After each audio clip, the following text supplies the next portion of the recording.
Nature, the most powerful creative force on Earth. I'm Chef Melissa King.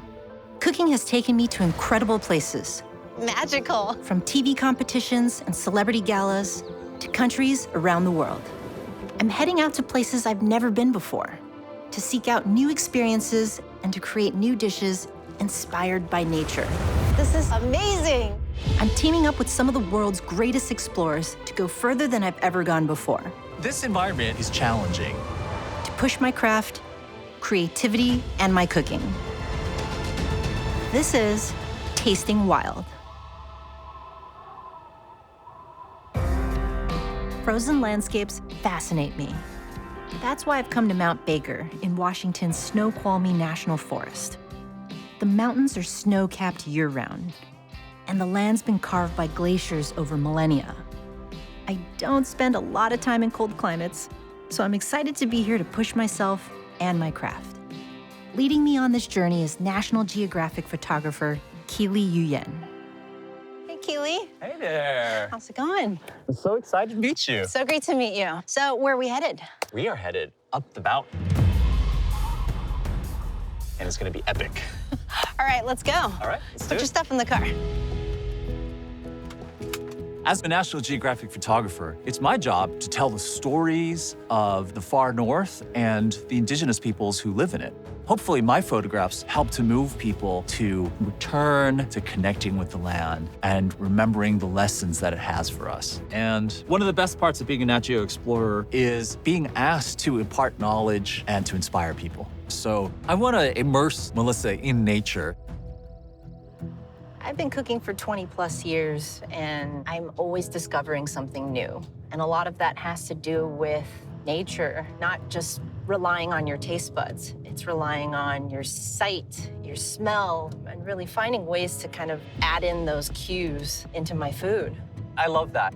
There's something really ancient about taste and smell, right? Like you smell something or you taste something and it instantly transports you back to that place where you were when you last had that. I'm excited to see what's in this river over here. Trout and salmon and great river fish. The Nooksack River, which we're paralleling right now, it starts with the snow up high. And then as that snow melts and becomes a tiny stream, it gets bigger and bigger as it comes down. All that water is the lifeblood of this ecosystem. Yeah, we're starting to get into these places where I feel at home. And we already start to see the snow, and that's definitely what I love. I'm ready for it.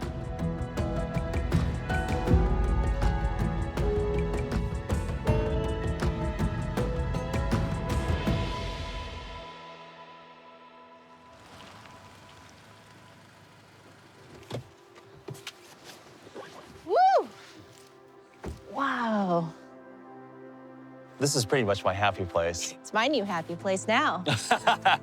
This area actually holds the record for the most snowfall anywhere in the world in a single year. The air is just so crisp and clean here. You could like smell the pine and the spruce. You want to get geared up and head out? Yeah, let's go. As a chef, I'm here to find inspiration in nature and apply it to my craft of cooking. There's so much power in this beautiful glacier. I want to create a dish that represents everything that we're seeing here. This is very different than California, where I'm from. We're used to sunny beaches. I'm curious what grows here. Well, this kind of alpine environment is a lot like the tundra of the Arctic. Everything has to live underneath this layer of snow for 8 months a year. Just like the willpower and resilience of life. Spring comes, the snow melts, and then just like, boom, here we go. Wow. And they're reaching for the sky, growing as fast as they can. So you can sort of see all these little pockets of life that are just coming out. Well, here we are. You can see where the snow is all melted away, and it's pretty amazing. This is the alpine blueberry, and those are the flowers.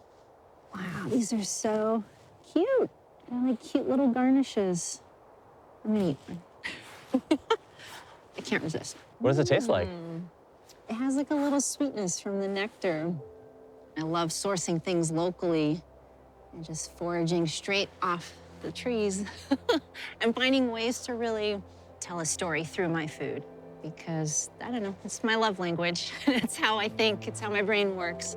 I also tell stories through the building and crafting of things. And one of the things that I craft and make by hand is something we're actually gonna need in just a moment. So yeah, why don't we head on and check it out? Okay, I'm curious. All right. One of the striking things about this place is this is where you can literally see glacial ice and water carving this land into the forms that they see. Nature's a master craftsman that forms the lakes here. Yeah, I'm already tired. And here it is. It's the magic spot, Upper Bagley Lake. Wow.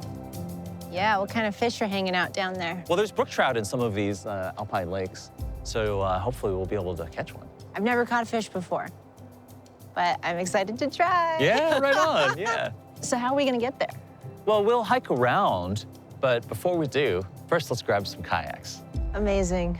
I am a National Geographic adventurer, but I'm also a traditional kayak builder. Kayaks are traditional for my Nanai culture, so I spent a lot of my teenage years and early 20s learning to build the kayaks, not only my people, but different communities across the Arctic, which led me on the road to finding elders where I was able to learn from them because I'm holding on to an entire culture's traditions. The kayak smells so good. What is it made of? Oh yeah, so the internal frame is Western red cedar.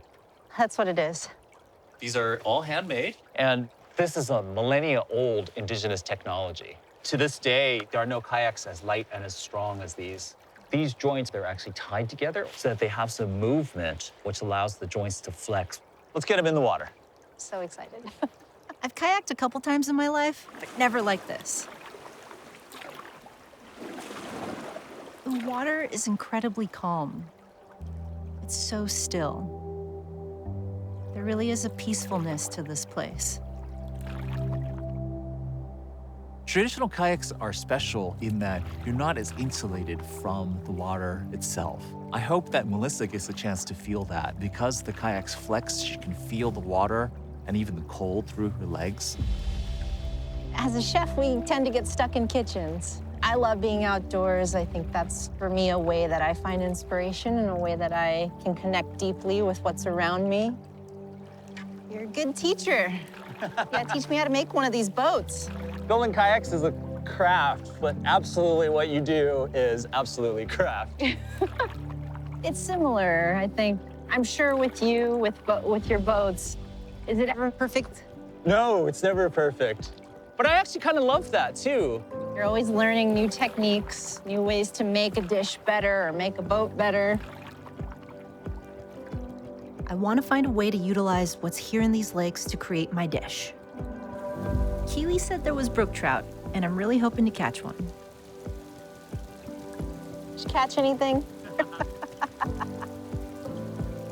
The fish aren't really biting, so I'm going to pick up some locally sourced trout in the morning before we head out.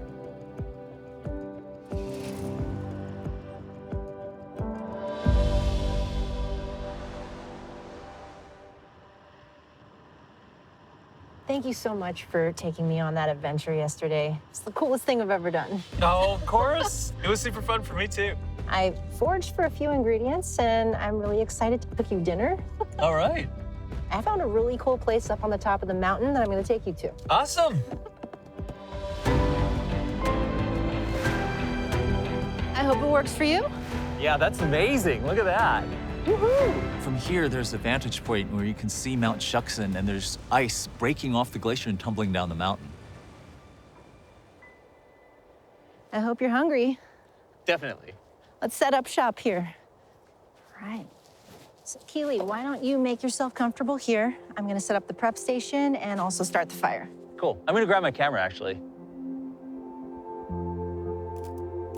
When I cook, I want to transport you to another place, take inspiration from what's around me, and hopefully tell a story through that dish. All right, put me to work. Yeah? You know, we have some spruce that we foraged. I'm going to have you chop that up. Okay. Do you have a knife? Sure do. That's awesome. Okay, you're ready to go. What's the story behind your knife? Well, this is a traditional knife belonging to one of our neighboring tribes, actually, and they're really famous for knife making. Yeah, it's reindeer antler. What do you use it for? I use it mostly for building kayaks, actually. But, really? you know, it's a great all-purpose hunting knife. Your knife and my knife look very different. We have this beautiful trout, some spruce needles, salmon berries. Thought these could go really nicely inside the trout. I'm also gonna throw some lemon slices. That is just beautiful. I thought about salt baking it, because to me that represents the glacier. You know, all of that snow that we saw. And so here's our mound of salt. I have egg whites to bind it all together, along with those different types of pine needles that we found around the area. The pine salt reminds me of all that life that was really growing underneath the snow. And we're gonna bury this trout right now. I know we didn't catch this fish yesterday, but we still are working with some trout because that's what's in these waters. And I wanted to bring that to the table. Well, that's why they call it fishing, not catching. True. So we're gonna hide that trout beneath the snow. Cool. A little trout glacier. It's gonna be like slow cooking. You know, when we were up there, there was such an element of time and everything moving slow and evolving. Rather than just grilling the fish, I thought, why don't we just slow bake it? When you slow bake a fish with salt, you're really sealing and trapping those flavors inside. I'm also gonna brew us some tea. Ooh, all right. Yeah, we're gonna do some pine tea with some of those berries that we've gathered. This trout is going to take a little while to cook, so we have some time to take in this incredible view. It's pretty epic to be up here with a National Geographic photographer.